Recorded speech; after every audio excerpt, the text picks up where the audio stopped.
Okay, so today we're going to talk about one of my favorite topics, unsupervised learning or generative models. Unsupervised learning is basically learning in the absence of a particular target or label. So what does that mean? Let's skip over this. In supervised learning, which is what we've been doing so far, we have pairs of input-output, XY pairs, and we're trying to learn a model, a function, that will map a given new x to the answer y. So classification, regression, almost all the problems we looked at until now fall into this category. So take the image, output cat, take the image, output all the animals, semantic segmentation, label all the pixels with something, take an image, generate a sentence. These are all examples of supervised learning because there is a well-defined input and a target output. We collect the target outputs for lots of inputs from humans, and then we try to see if our neural network can emulate the humans. Unsupervised data has just X. So there's only X, there's no labels. And the natural question to ask is, what do I do with just X? So it's as if we're basically putting a camera here which watches what's going on in this class all day long, and we don't give it any labels or anything to work on. What's it going to do? Well, it could discover, by just watching this class, that there are things like humans that move around, and there are things like chairs that don't move by themselves, etc. So in fact, if you think about it, this is the way human infants learn about the world. Nobody is giving labels to things or telling them what to learn. They just watch the world and notice some regularities, and after they build a lot of these regularities, can they learn to understand, for example, the labels, the words we give them. Okay? So by the time the child learns the word chair, they already have the concept of chair built in an unsupervised manner just by observing the world. So in machine learning, we have examples of unsupervised learning approaches. For example, one is clustering. In clustering, we don't have an explicit target, but we basically ask the computer, here's some data, are there some groups in this data that are closer to each other and further away from the other groups? So k-means clustering is a simple example of this that was probably covered in the Intro to Machine Learning class. Dimensionality reduction is another one.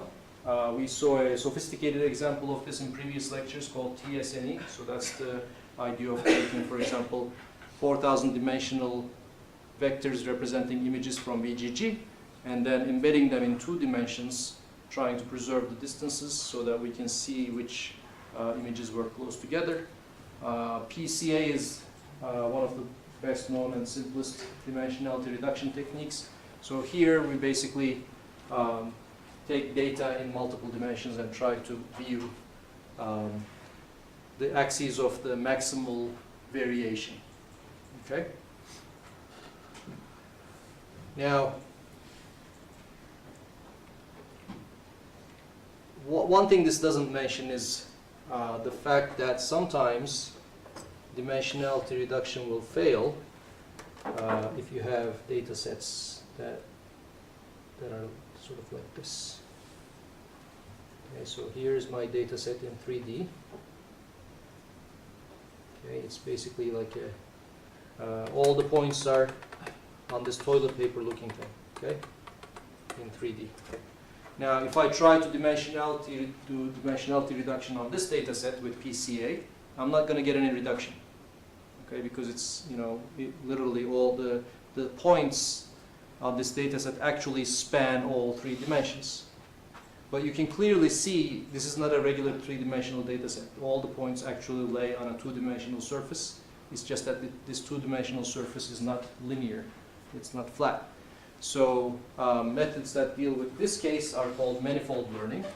And there's a bunch of nice algorithms which can discover this type of structure in our data sets and do more meaningful dimensionality reduction with them.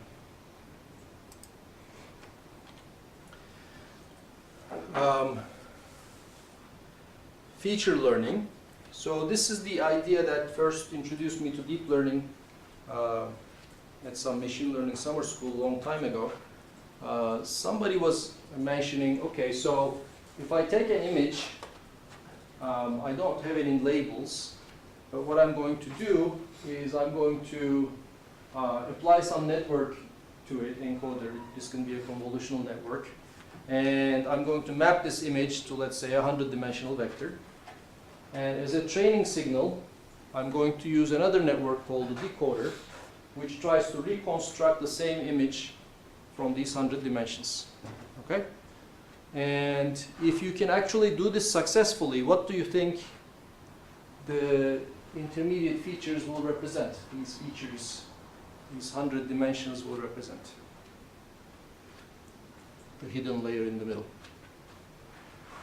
So first of all, let me ask you another question. If the images were totally random, okay, if I actually pick the pixels with a random number generator uniformly, could I ever learn such a function? The answer is no. If you actually pick the images uniformly, that means every point in this very high dimensional space is equally likely we have a uniform distribution. So there is no way you can compress this into something smaller, preserving all the information. Okay? So if you can do this and do it successfully, first of all, it's telling you that real images don't use all, million dimensions in the pixel space. Real images actually lie on a manifold in this high dimensional space that is probably much lower in dimension. And these features, the Z features in the middle, will basically be things that actually vary a lot between images. So if I'm looking at facial images, for example, these Z numbers might learn the angle of the face, how much I'm smiling, my facial expression related things, etc. Okay? Things that actually vary between images. So a very simple example of this is this teapot data set that I've seen in one of the manifold learning lectures. So you have a teapot, and you put it on a turntable, and you turn it around, and you keep taking pictures of the same teapot over and over again. Okay, so and you get a bunch of 1,000 examples, let's say. Now, these teapot pictures are 200 by 200. They're very high dimensional. But what is the actual dimensionality of this data set? What is the one thing that changes in this data set? It's just the angle. So it's actually a one-dimensional data set. Okay, so it's you would actually see if you looked at, if you could visualize this 200 by 200 dimensional huge space and look at each of these dots, these images as points in that space, we will see that those actually reside on a circle inside this huge dimensional space. The whole thing is actually one-dimensional. And if you took something like this and gave it to an autoencoder, if you have sufficient examples and a sufficiently powerful autoencoder, you should be able to compress it down to a single-dimensional Z, right? Because all it needs to do to reconstruct the image is represent the angle in Z, and once it knows the angle, it knows exactly which teapot to generate because there is only one teapot in the world for this data set. So, yeah. Shouldn't it know the image itself as well? The deconvolution, you can actually encode that in the weights of the decoder. Since it's never changing, it's all fixed, you can encode all that information in the weights of the decoder. The only thing you need is what's changing.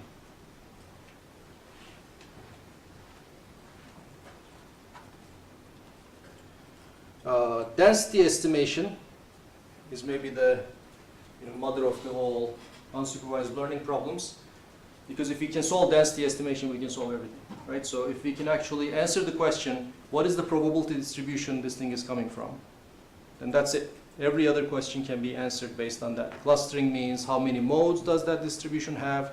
Manifold learning means, what are the surfaces or manifolds this distribution is most found in, etc. So density estimation could be seen as the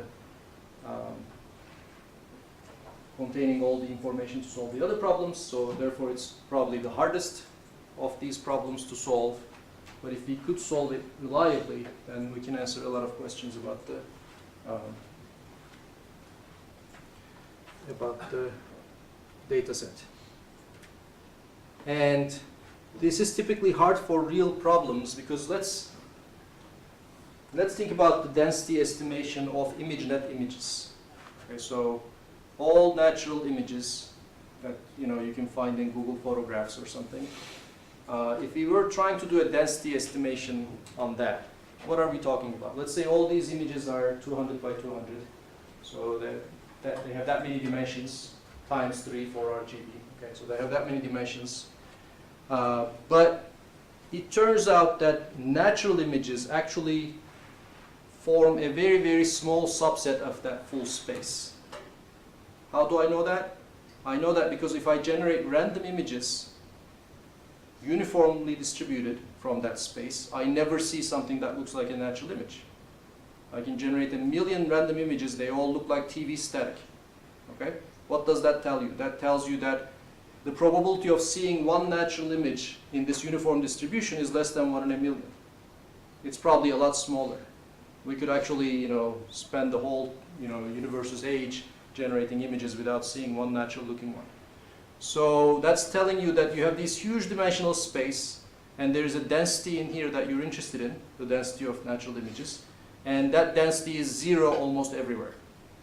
It's basically just non-zero in a very, very tiny slice of this universe, and characterizing that is difficult, and that's why the density estimation is a difficult problem. Okay. So any questions about supervised versus unsupervised? One has a label, one doesn't. And if you don't have a label, there is good things and there is bad things. If you don't need labels, the good thing is data is cheap, right? So it's very hard to get 1 million labeled images like ImageNet. People actually spent a lot of time and effort generating ImageNet because of the labels. But if you don't ask for labels, I can give you 1 billion images from Google tomorrow. Okay, it's very easy. So unlabeled data is very, very easy to get. And if I could actually figure out the structure of this data, then I could answer a lot of questions. So that's why, for those two reasons, unsupervised learning is important. Now, within unsupervised learning, a sub-problem is models that generate data from the underlying distribution. What do I mean by that? Sometimes, because of the reasons I mentioned earlier, explicitly representing the probability distribution of your data points in the given space is very, very difficult. But it might be easier to generate from that distribution.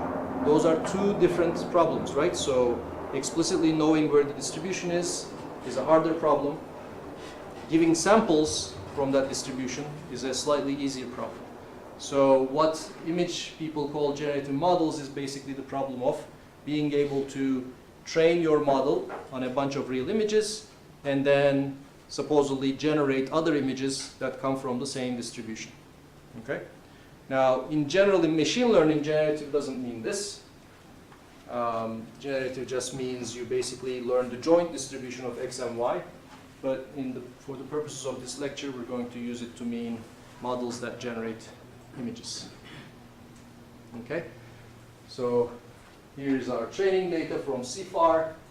It's an airplane, bird, car. So these presumably come from some distribution called P data that we don't know. We have a finite number of examples from this P data.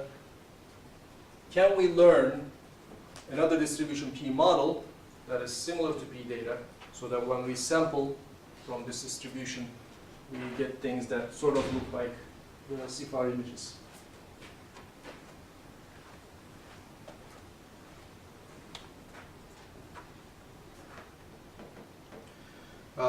So why are we interested in this problem? Because they have a lot of applications. You can generate artwork. We can solve a super resolution problem, which means taking a low resolution image and building a higher resolution version of it. Colorization, you can actually take a black and white image. You can add colors to it if you know how to generate realistic looking images. So here's on the left is actually some results from a generative model which knows how to generate bedrooms. In the middle, these are artificially generated faces after a model has been trained on a bunch of celebrities. We can do colorization like this. So here's a sketch you give to the image, you give to the model, and it's been trained on, you know, actual handbag images, so it actually can generate you a realistic looking handbag with colors and everything. So those are some direct applications. There is also indirect applications. I was discussing before class. You can actually pre-train a model in order to solve some task on another task and use these pre-trained weights to get better performance. We talked about training a, you know, French-English translation system to initialize a Turkish-English translation system before. Now, in that example, I still need a labeled data set. I just happen to have a bigger labeled data set for some other task. Okay? So what if you have no labeled data set? Then unsupervised learning comes to the rescue. So if I want to do anything with images, if I don't have any labels, the first thing I can do is just train an autoencoder, right? So map this image to 100 or 1,000 dimensions such that I can regenerate the same image from that 100 or 1,000 dimensions. If I can do that, that means that 100-dimensional vector actually contains all the important information about this image, and it might be a lot easier to build a classifier later for recognizing cats or dogs or whatever from those 100-dimensional vectors, because, you know, the number of weights is a lot fewer, and you need a lot fewer examples to learn that. So we can actually use, I think that's the main importance of unsupervised learning. Once you do unsupervised learning, then doing any sort of other task becomes easier because you already have the representations that are useful. So here's a slide from Ian Goodfellow's tutorial. Ian Goodfellow discovered one of the discoverers of these generative adversarial networks, which I'm going to talk about in a little bit. These are all sorts of different approaches to generate images. So the first distinction is between explicit density models and implicit density models. What does that mean? Explicit density means we're basically taking the P data explicitly as an object to represent and learn. Okay? Implicit means we don't. We don't actually represent P data. We generate things from P data without knowing what P data is. So we indirectly represent P data. Among the explicit density models, the simplest ones to understand are tractable density models, where we actually represent this probability density with a formula explicitly. So we're going to see pixel RNNs, CNNs that are examples of this.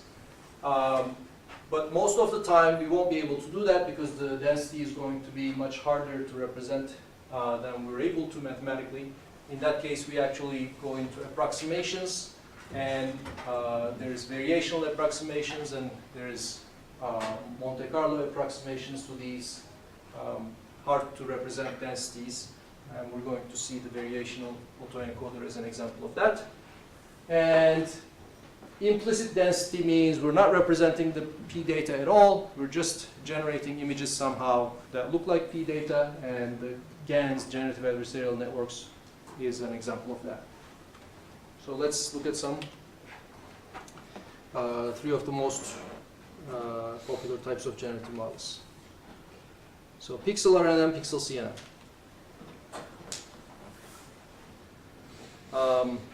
So Jamie, I'm going to talk to you today about this, so please listen to this part and shut down your computer. Thank you. So how can we represent the probability distribution of a whole image? Well, one of the tricks that we use to represent complicated probability distributions is chop it up, whatever we're trying to represent, into pieces, and then represent the probability of each piece, if the pieces are simple enough. For example, in natural language processing, the way we represent probability distribution over sentences is by building a language model. What does a language model do? It basically takes a sentence word by word, and it tries to predict the probability of just the next word given all the previous words. Okay? So that way, using the chain rule, I can build the probability distribution for the whole sentence step by step. Okay? So here's the chain rule. P of x. X refers to the whole structure. It's the whole image or the whole sentence or the whole whatever we're trying to represent. And then I can always divide, if this is a composite structure, I can always divide this probability distribution into pieces where I have, x1 through xn are the pieces of this x that I'm trying to find the probability of. And I can put these pieces into some order, and I can say, oh, I'm going to say probability of x1 first, and then probability of x2 given x1, and probability of x3 given 1 and 2, etc., all the way to the end. Now this is actually a probabilistic identity. This is always true. This is always doable. There is no approximation. This is an exact equation. Okay? So for images, the simplest way to apply this would be pixels. Right? So an image already comes in pieces called pixels. So why don't I just order these pixels somehow? And first imagine generating the first pixel from some distribution. And representing distributions for single pixels is a lot easier than representing them for whole images. Right? So a pixel can be generated by a softmax of 256 choices. Right? Or maybe just we can do a regression problem on it. So generate one pixel, and then given that pixel, generate the next pixel, and given those two, generate the next pixel, etc., etc. So I can subdivide the problem into a sequence of simpler problems. And if I do this, I actually have an explicit representation of px. That means I can calculate likelihood, and I can adjust the parameters of this model to increase the likelihood. So to represent the distribution over pixel values, we use a neural network, and we just need to decide on what previous pixels means, so we need to decide on ordering of pixels. So Pixel RNN of 2016 ordered the pixels starting from one corner. Every pixel generated basically looked at the ones that were generated before it, to the left and to the top.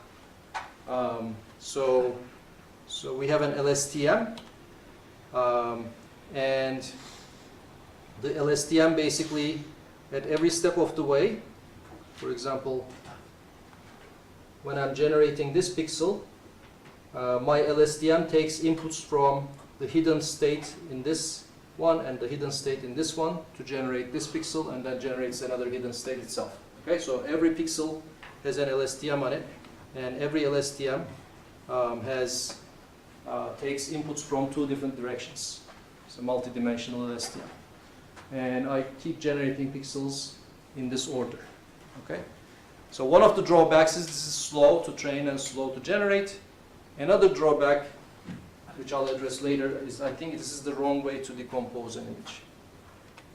Here's So pixel. Yeah, go ahead. If they try something like bidirectional, because they are starting from the upper left and it's a little biased. When you're decomposing the probability distribution using the chain rule, you can't have cycles. You can't have terms that say probability of x1 given x2 and then x2 given x1, right? Mm-hmm. So you can't, since you can't have cycles, you have to have some order in which you generate these things. But maybe they can start from two corners And then the middle images will get information from both. maybe. Yeah, I think that can be doable. But that is not a bidirectional RNN. So you ask for bidirectional.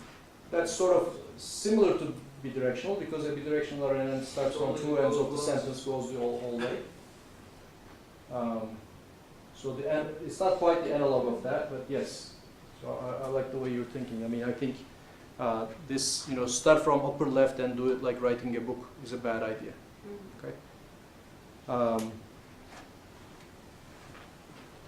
Same idea with CNNs.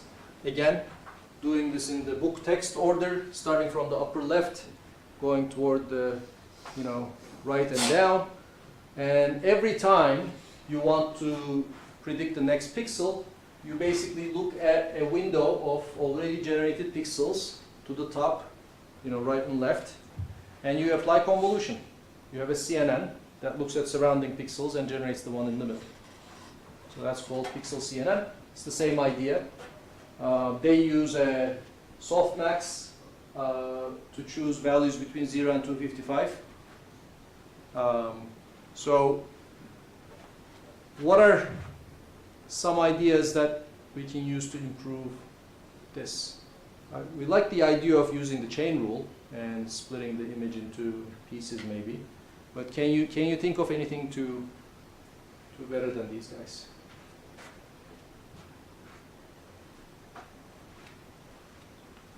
Just free, no correct or wrong answer. Just want to hear what you think.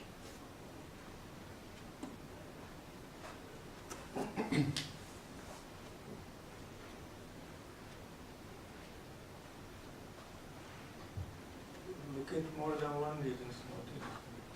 Look at more than one region when you're generating a pixel. But this ordering thing still needs to be taken into account. I can't look at the pixels I haven't generated yet. Right? So one thing that I'm thinking along those lines is basically, instead of imagine the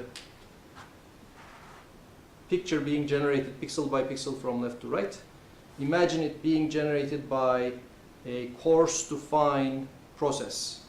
So in the beginning I have a very blurred 1 pixel image, and then from there I actually generate, 4 humongous pixels, and then from there I basically, make it more and more detailed. So I can imagine generating an image that way instead of pixel by pixel. And if I'm generating the image that way, then whenever I'm generating a new pixel, I'm not looking at my neighboring pixels at the same level. I'm looking at the whole image at the previous coarseness level, right? So I'm doing something like super resolution. So I mentioned the super resolution problem as the one where you take a low resolution image and you're trying to generate a high resolution image. So you have fairly good algorithms to do that. And I think possibly applying an idea like that might get better results than generating these pixels sequentially. So And yeah. the first couple of low resolution images you generate are just going to be randomly in front, right? Not random, we're going to learn their distributions from data as well. So the way I'm imagining training this thing is we actually look at the data and we apply the opposite process to the data. So for each image I built coarser and coarser images deterministically corresponding to this image. And I use that whole bunch of layers to train my generative model. And that means the one at the top, the lowest resolution image, is going to be generated without any conditioning because there is nothing on top of it. So the statistics of that are just going to come from the data. Whatever lowest resolution images I have observed in my actual data is going to allow me to get the first image. Okay? Now, this may or may not be an idea that's already done.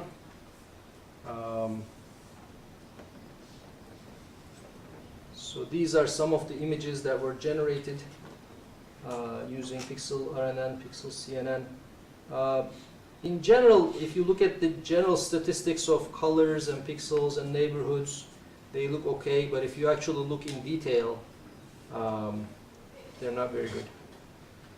And these were in 2016 and 17, so they're fairly new. And of course, there's a whole bunch of papers written to improve the performance. So they're using convolutional layers, shortcut connections like we saw in the modern architectures, different loss functions, multi-scale. I don't know what paper this refers to, but it might be the idea that I just described. And having other training tricks to speed up and make the training more accurate, etc. So since the Pixel CNN++, whatever it is, was invented in 2017, I think there's some low-hanging fruits here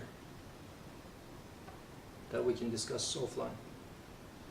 Okay, so let me talk about variational autoencoders next, which is another generative model. And if you remember the hierarchy of Goodfellow, they correspond to explicitly representing P data, but approximating it because it's too difficult to represent exactly. This is the one that İlker and Emil uses in their research to generate images from descriptions. Okay. So here's what we did for pixel CNNs. Variational autoencoders define another form of the density function using a hidden variable called z, or latent variable called z. Okay? So this z is usually represented as a Gaussian vector. So we imagine the generation process to be first generate a z value, and then conditional on this z value generate an image. Okay? If we assume that's what's going on, we can actually represent probability distributions that are more complex. But in that case, the likelihood becomes intractable. So the likelihood of an image, since we're imagining this z hidden variable first being generated, has to be expressed as a sum over all possible values of this z. There is no single z that we know corresponds to this x. So I need to take into account all possible z with their probabilities, and then x given that particular z, and integrate that whole thing. This is one of the probability identities I showed you in the last lecture. It's called the total probability theorem or something. So the problem is I can't take that integral. Okay, that integral is quite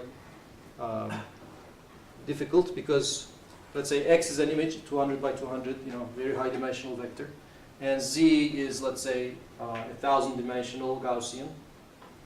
This integral becomes computationally very expensive to take and to optimize. Remember, I don't need to just take this integral once. I need to calculate this integral over and over again for each mini batch of training data, and calculate its gradient with respect to my parameters and optimize these parameters using SGD. So that whole process is impossible to do exactly. So variational approximation means instead of optimizing something, optimizing a very complicated function, we find another function that is a lower bound and we optimize that function. Okay? So my picture, my very simple picture of variational logic looks like this. Here's a let's say I'm maximizing. Okay, I want to go up. So here's a very complicated function that I can't represent, and I want to find the maximum of this function. So I actually invent another function that's very, very simple to optimize, and it's always lower bounding the objective function, and instead I find the optimum of this. Okay? Now this may not be the exact answer that I'm looking for, but hopefully it's going to be close, especially if this gap between my simple function and the complex function is small. So that's the idea of variational inference. Yes? So the y-axis was the likelihood and the x-axis was the weights, right? The weights. Correct. Yes. Why did you take the lower bound, not the upper bound? So if I have a simple function that's an upper bound, that simple function can do anything it wants, right? So it can actually max here, max out there. So the position of the max of an upper bounding function may have nothing to do with the actual function I'm approximating. Whereas if I'm doing a lower bounding function, its maximum is going to be more informative, especially if it's close to the function I'm trying to optimize. So what about the reverse? So we can find an upper bound function and minimize it. That's right. So if you're minimizing, you would actually upper bound the approximate function. Okay, so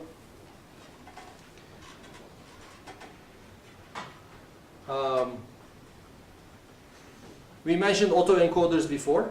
So variational autoencoders are sort of I don't know if I like the name because they're not really autoencoders. They're basically a way to represent px using a hidden variable. But as this hidden variable, we can remember what autoencoders did. So they take some input data, they pass it through an encoder network, and they generate some low-dimensional feature vector. And this encoder can take the shape of simple linear functions or CNNs. And we do a dimensionality reduction of z, as discussed before, and z captures the different dimensions of variation, axes of variation. So in order to learn this in autoencoding, we basically try to generate the same image from the compressed features. Again, we can use different models for the decoder, and we can try to get as close as to the original image as possible. And as loss function, we use usually squared error of the pixels. So if we wanted to use the z's for solving another problem, for example classification, we would just throw away the decoder and we directly map our input images to the z using the encoder part of the autoencoder, and then we use that z for classification because presumably it has all the important factors in the image. Okay. So that's one way to use it.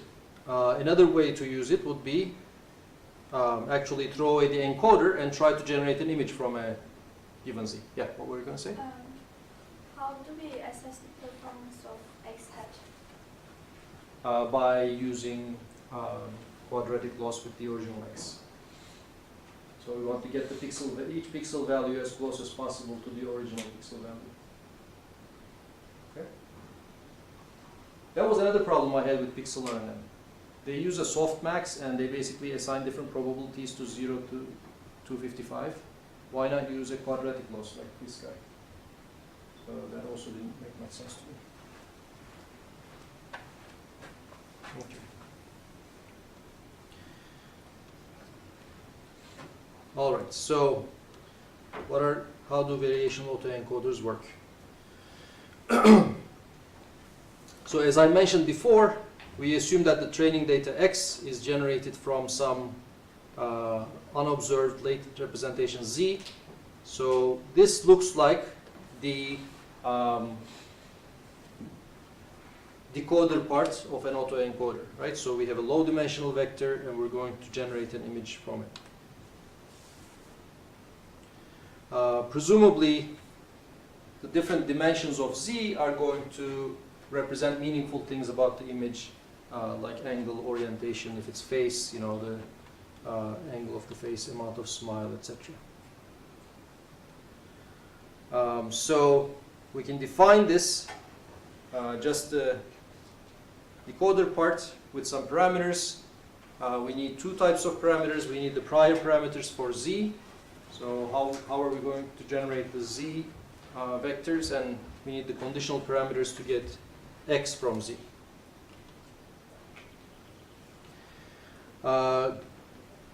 We usually choose the prior of Z to be simple, Gaussian, to make the math easy. And Gaussians in high dimensional spaces actually, if you basically generate each dimension of a high dimensional vector from a Gaussian distribution, usually you get something that lives on the unit sphere, scaled. Actually, let me mention that a little bit.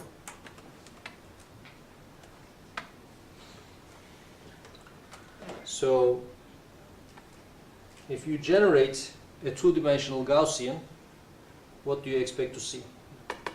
You expect to see a lot of dense points in the middle, and maybe less points outside. You expect to see a distribution that looks like this, right? Okay.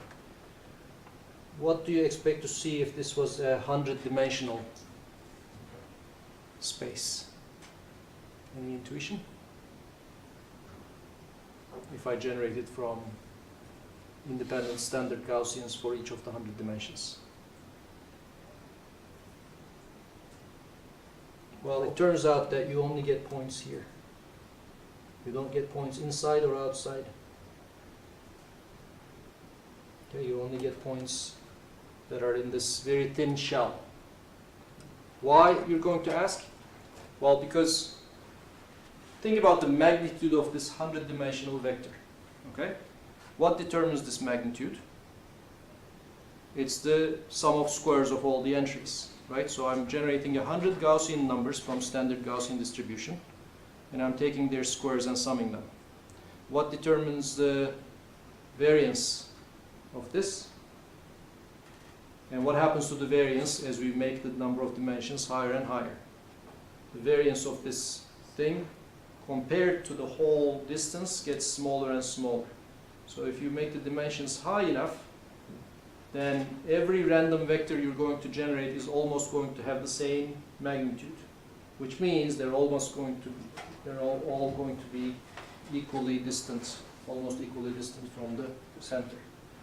So this is a little intuition about high-dimensional Gaussian. So our Z is actually going to be from a thin shell of a sphere around the origin.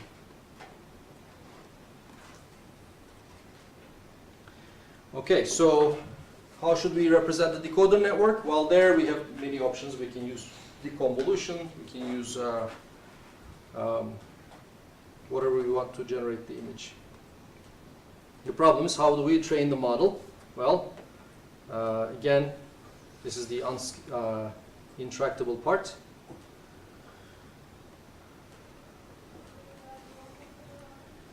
Okay, so how do we solve intractability with autoencoders? Here's the data likelihood, which is intractable. So the first part is the simpler Gaussian, the second part is the decoder, but the integral unfortunately makes it impossible to calculate in practice. Not just the likelihood, but the posterior density of calculating the z's given x's, it's also intractable because it involves p of x. So the solution of the variational autoencoder is we're going to define an additional encoder network, Q. So in order to represent px given z and optimize px given z, we're going to introduce another function, qz given x, that approximates px given z. Okay? And mathematic manipulation will basically derive us a lower bound on this artificial function, prove that this artificial function is a lower bound on the actual data likelihood. So if we optimize this artificial function, which is going to turn out to be a lot easier, it's going to give us an answer that approximately optimizes the real function. Okay, so we already know about encoder and decoder networks from the autoencoders, right?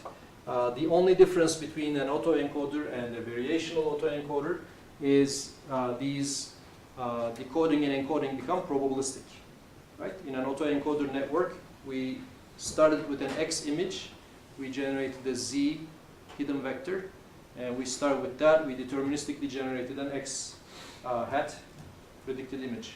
Here, we're interested in probabilistic generation. So that means given an X, the encoder network is going to not just produce one z, but it's going to produce a distribution of z's. And this, we're going to assume this is a Gaussian distribution, so it's going to give us a mean and a covariance matrix, generally a diagonal covariance matrix of z given x. And same thing for the decoder network.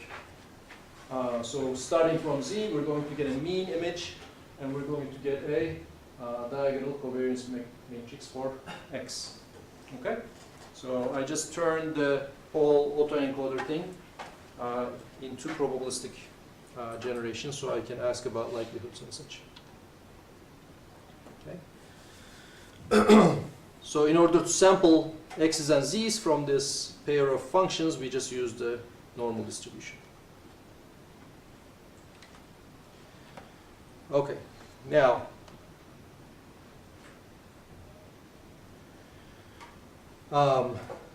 so I want to maximize p of x or log p of x, which is a monotonic function, and I can write this as an expectation over the z's selected from the Q network as log p of xi's.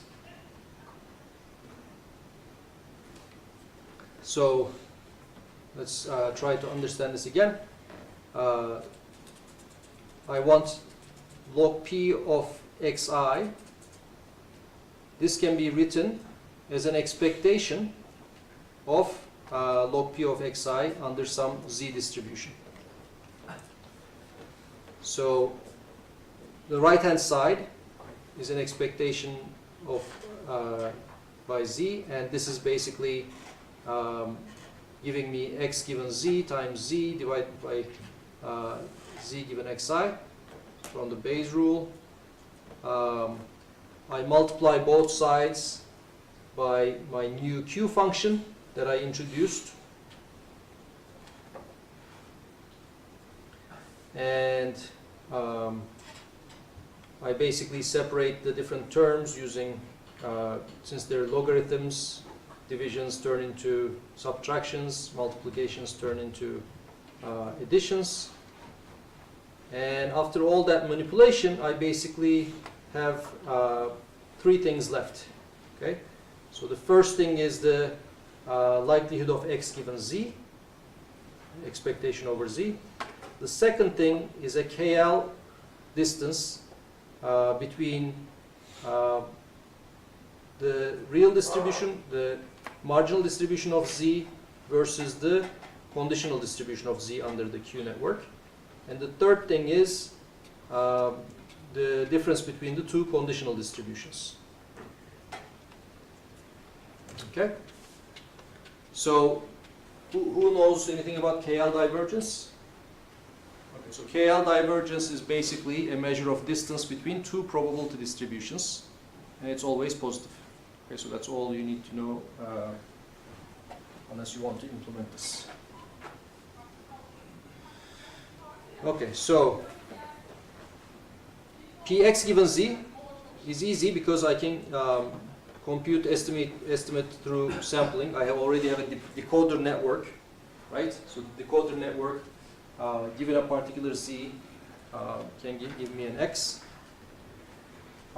This second term represents a distance between two Gaussians. Why am I saying two Gaussians? Because the original distribution of z was a Gaussian, I've decided in the beginning.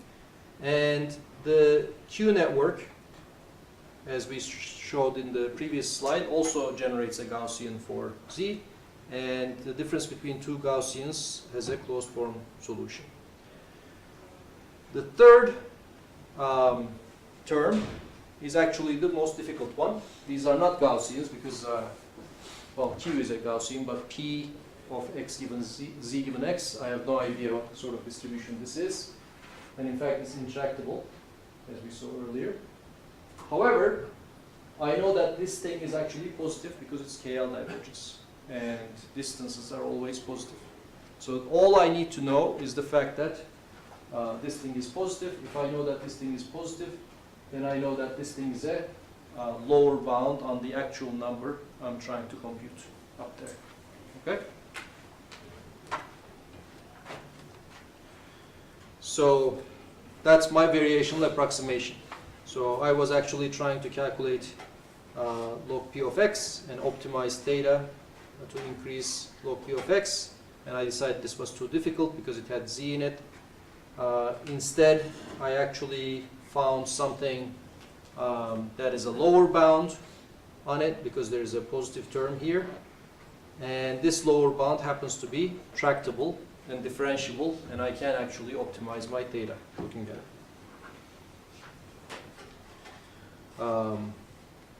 So I will try to find the theta that maximizes this lower bound.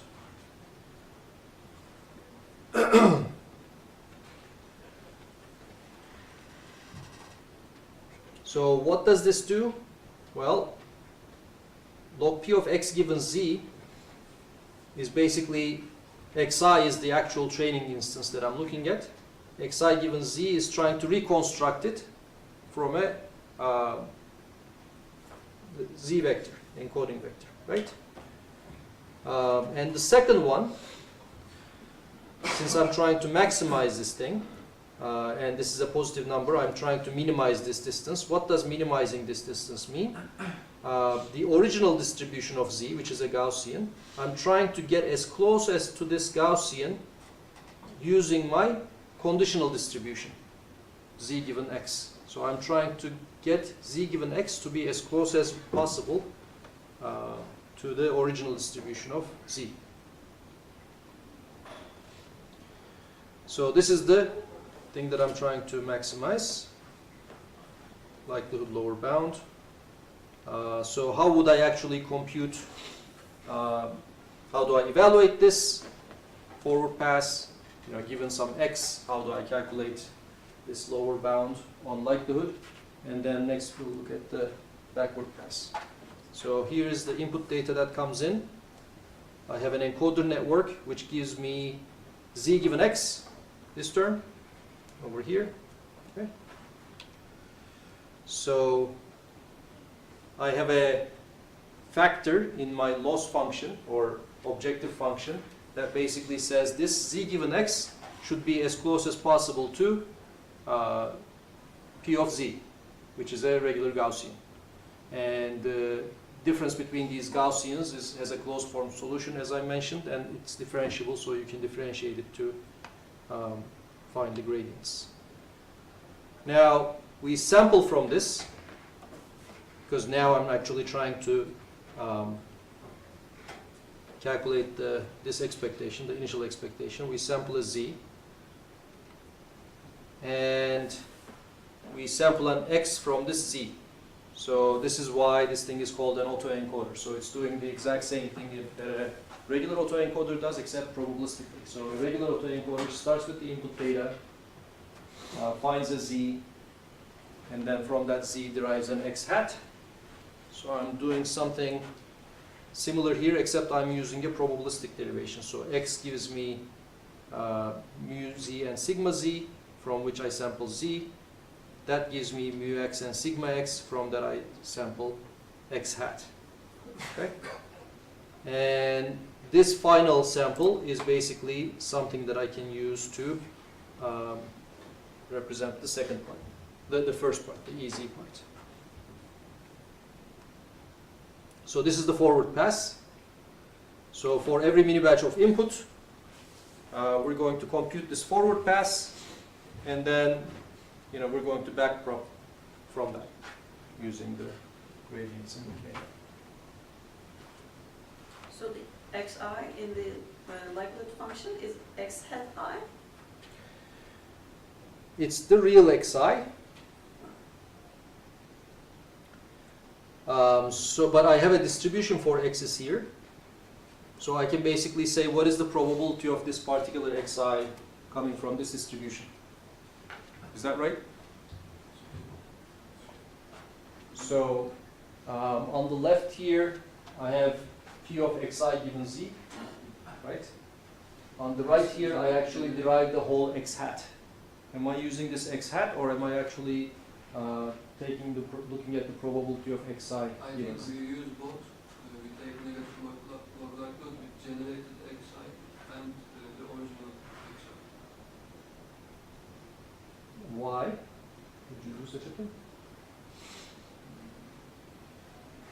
No, so it's generated actually because it's depend on the Z. So it has to. But this one says log P of the actual xi given Z. Okay, I generated this Z looking at xi, and then from that Z I generated a mu and sigma for x, and now that I have a mu and a sigma, I can look at my original image and see where it lies with respect to this normal distribution, and that gives me the log likelihood of my original image. So I think only Z is sampled. Not sure about the exact, but I will research this and get back to you next lecture. Because I'm thinking in the autoencoder case, we were taking the loss function, like quadratic loss function. That's true. So there must be x at somewhere, I guess, but I don't know. But here our purpose is not to actually approximate x. Our purpose is to optimize theta so that the original x's are more likely. Right? So, so the objective function here has two components. The second component says the z that has been generated by q should be close to the original z distribution, right? So here's the z generated by q, here is this distribution. So I can basically calculate the distance between this distribution and the original pz distribution. That's the second one. And then the first one says the original image xi, the probability of it given z should be high. And the probability of that given z is determined by these two components here. So I'll get back to you on the xi. How do I generate data from variational autoencoder? Very simple. I just use the decoder part of the network. So I basically construct x hats here. So I don't think during training I need the x hat. I think during generation I just generate the x hat. During training I just need to take x and compare it this mu and this sigma. Now here is some generated images by a variational autoencoder on MNIST, and they have been arranged so that two of the dimensions of z vary continuously, going from left to right and from top to bottom. And you see that the images conditional on z are not generated randomly, but they do have some variations here. So over here we have the top of the 7, and going in that direction we have the 7 turning into a 9. So there's a continuous variation, so the components of z capture interesting continuous variations in the MNIST images.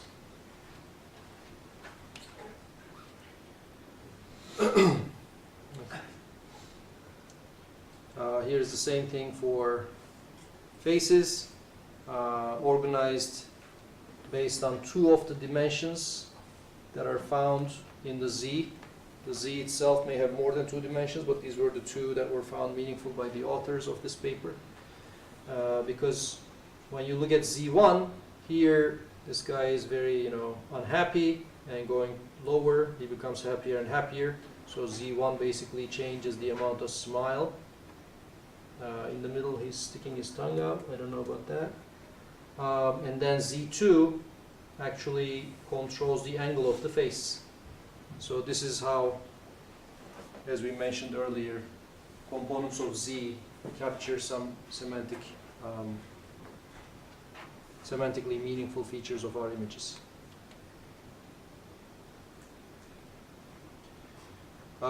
So variational autoencoders can be used to generate data.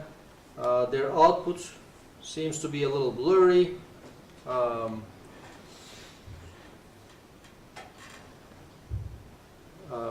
But it's still an active research area, and people are trying to increase their quality of the generated images. Now, what has taken over in terms of popularity is these GANs, generative adversarial networks, which generate images of a lot higher quality by giving up on representing the underlying distribution or actually trying to fit a function to the underlying distribution or any of its lower bounds or whatever. So GANs concentrate on generating images directly, generating realistic looking images directly. So pixel CNNs represented the distribution, VAEs represented the distribution but couldn't compute it, so they approximated it. Now GANs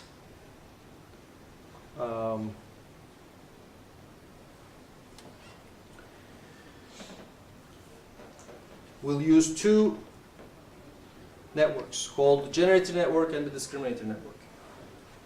The generator network's job is going to be to take a random Z and to generate an image from it. And the discriminator network's function is going to be to take a generated image and a real image and try to distinguish those two from each other. Okay? So if you have a very good discriminator, and if our generator can fool this very good discriminator into thinking a fake image was actually a real image, that means, you know, we have a pretty good approximation of the underlying distribution. However, we're not representing the distribution anywhere. Now this makes neural network training into a sort of game theoretical problem, because we have two networks and they're fighting for different things. Okay? Whatever one is trying to maximize, the other one is trying to minimize, which makes these guys a bit difficult to train and converge. So here's the rough picture. We start with random noise Z. The generator network generates some fake images, and here's some real images from the training set. The discriminator network takes pairs from the generator and the training set. Not pairs, actually, it just takes one image and it decides whether that image is real or fake. So what does the loss function look like? The loss function looks like this. So let's see what this is. D is the discriminator output and G is the generator output. Okay, in this. So I'm trying to take this expression and minimize it, find the minimum value that expression has by adjusting theta G, the generator's parameters. On the other hand, maximizing it by using theta D, which is the discriminator parameters. So let's look at inside the expression. Here we're basically taking x's from the data distribution from the training set. And the first part basically says what is the log probability that the discriminator network assigns to this x as a real image. Okay?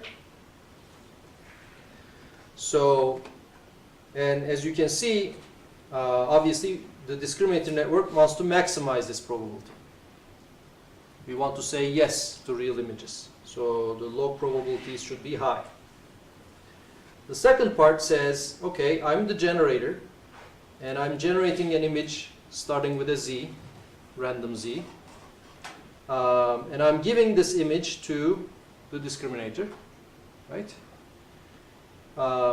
And this D basically outputs the probability the discriminator assigns to my image being a real one. Or 1 minus that is the probability it assigns to my image being a fake one. Okay? So 1 minus D is basically the discriminator correctly recognizing this as a fake image. The probability of correctly classifying this as a fake image. So if I add these things up, these basically correspond to the likelihood of the discriminator giving the correct answer. And theta D is trying to maximize that, and theta G is trying to minimize that. Okay? 30 seconds for questions.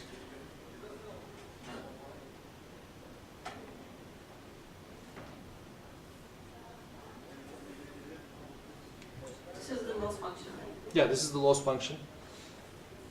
And I can generate two separate gradients for theta g and theta d from this loss function. Notice that in the first part doesn't even have theta g in it used, so when I take the gradient with respect to theta g, I only get gradients from the second part.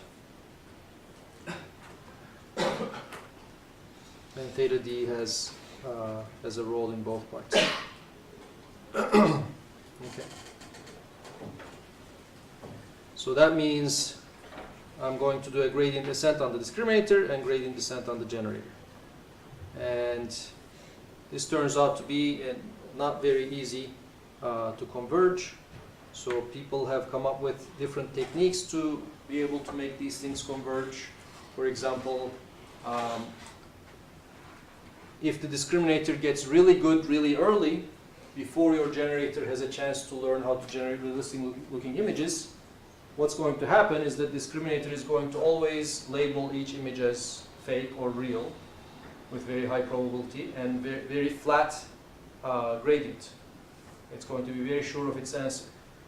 When it's sure of its answer, the generator doesn't get any feedback as to which way to adjust its parameters to fool it better, right? So, one of the techniques that people play with is to change the speed of training between the generator and the discriminator so they evolve in lockstep.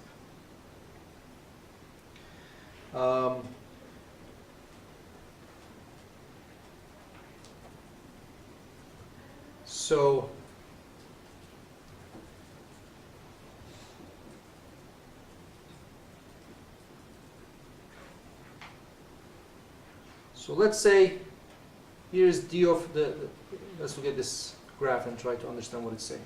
So the x-axis is d of gz. What is this? D of gz is the probability that the discriminator gives to the fake image being true. Okay? So to the left, d of gz is very low, which means the discriminator correctly identified it as a fake image. To the right, d of gz is close to 1, which means we were able to fool the discriminator into thinking this is a real image. Okay? Now, if we look at this thing that we're trying to optimize, log 1 minus d, this part, and draw that with respect to d of gz, we have this type of shape. Now, in this type of shape, on the left, we have a very flat gradient. On the right, we have a sharp gradient. Right? Flat gradient means we're not getting much feedback for our optimization. Sharp gradients give us good feedback for optimization. They tell us which direction to move in. Okay? So this means over here, when the generator is really bad, it's not getting very good gradient information from this term because it's relatively flat. Over here, we have a very sharp gradient. We're getting good feedback, but our generator is already good in this area. So what we want is actually better feedback over here. When we're generating random images and we're really bad, which direction should we go? Yes? So, actually, what we're trying to do is get a generator that fools humans, right? Correct. But in order to do that, we do a classifier that's a machine classifier. We're trying to fool that. Yes.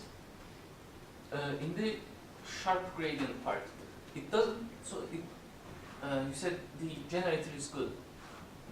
Indeed. Right. Over here, the generator is good if you assume the discriminator is good. Okay. Like what I was going to say is the discriminator Could be bad. very bad. That's right. So getting the discriminator good is relatively easier.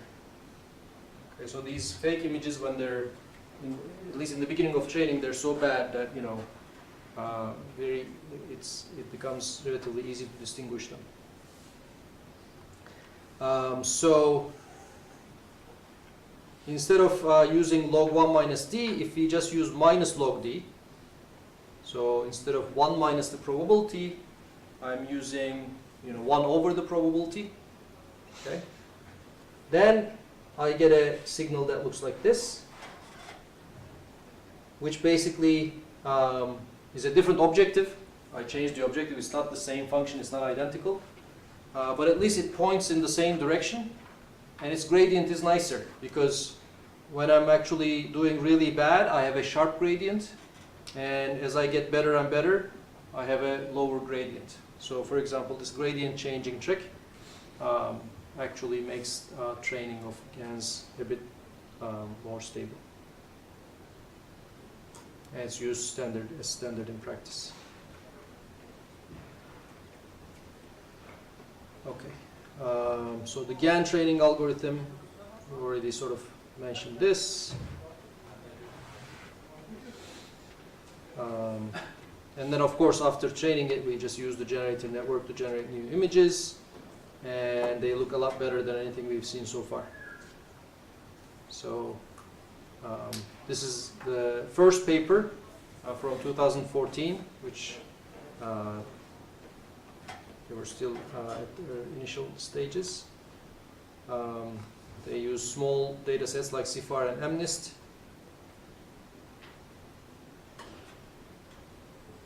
Here are some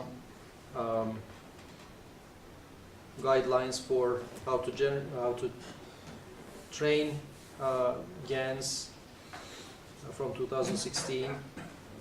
Using convolutional architectures helps. The first papers written on GANs actually use fully connected architectures, which was part of the problem. And these days, this is from 2016, you get pictures that are almost indistinguishable from the real thing. So these are, for example, a bunch of bedroom scenes generated by GANs. Not real rooms, all fake rooms. Here is here's an interpolation in the latent space that we can use the same trick because we have a z.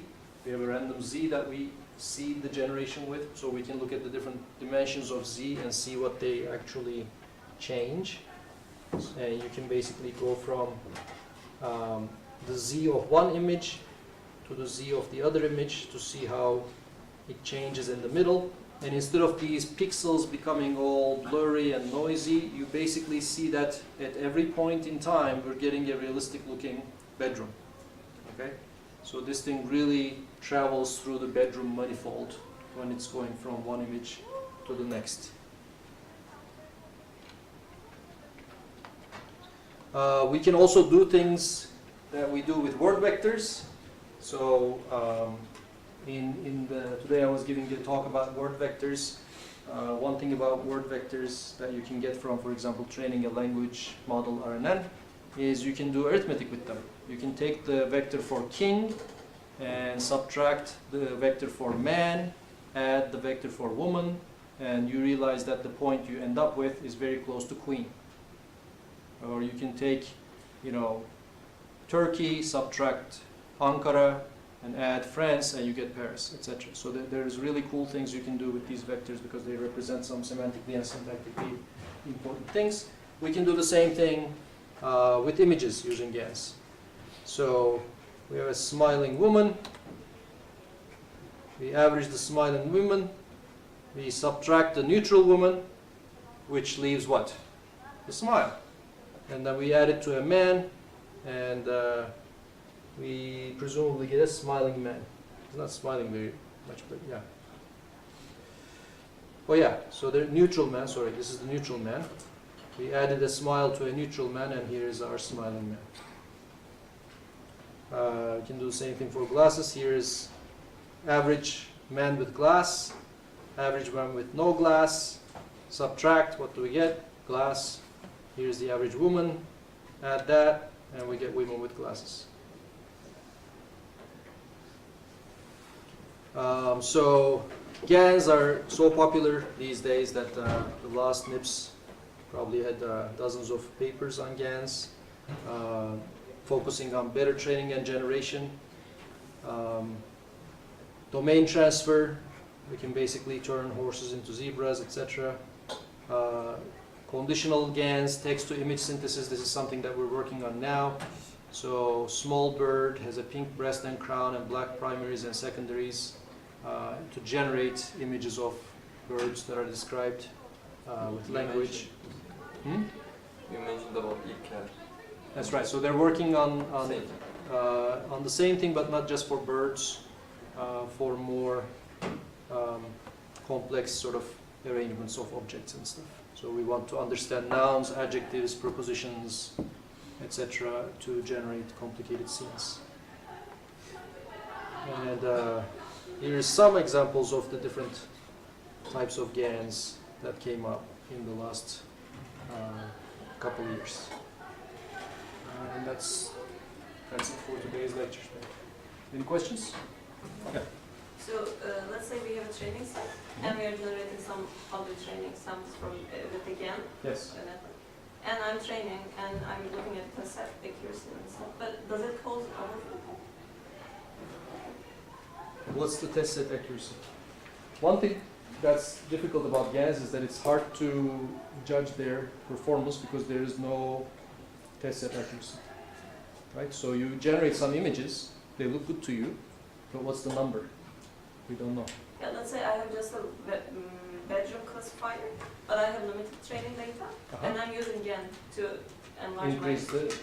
training data. And what's the question?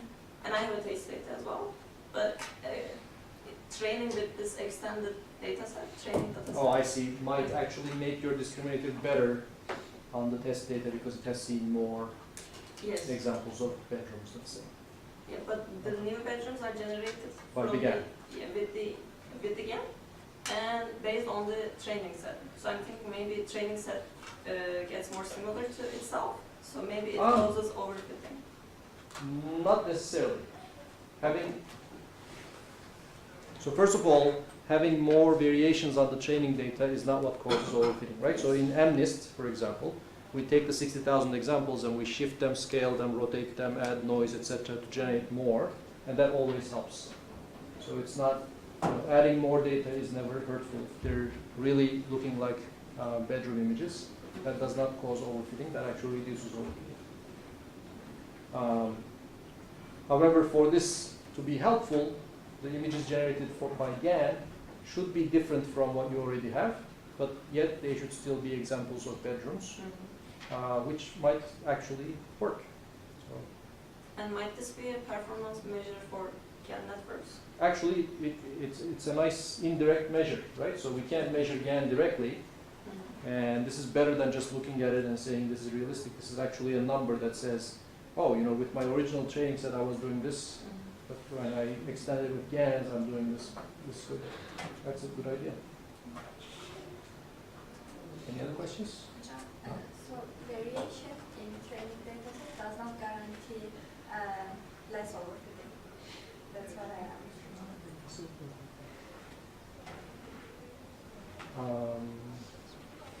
So by increasing the number of images, I am increasing the variation, right?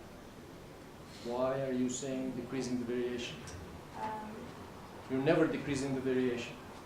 Decreasing the variation would mean you basically throw away things. Even if you repeated the same things over and over again, that wouldn't decrease the variation. The variation would be the same, right? And if you're adding slightly different things, you're actually increasing the variation. But the point is, I guess, if the things that you're adding are very, very similar to already existing things, then you're not increasing the variation by much. I mean, you might think that you grew the data set to 10 times the size, but all of these fake images you created are too similar to the ones you already had. In the limit, if they were identical to the ones you already had, you would be just doing more epochs with the same data set, which we know, as a limit. But yeah, GANs actually might come up with some, original looking data that will increase the performance. I wonder if anybody tried that on MNIST, for example. That would be an easy experiment to run. Right? All right, see you next time.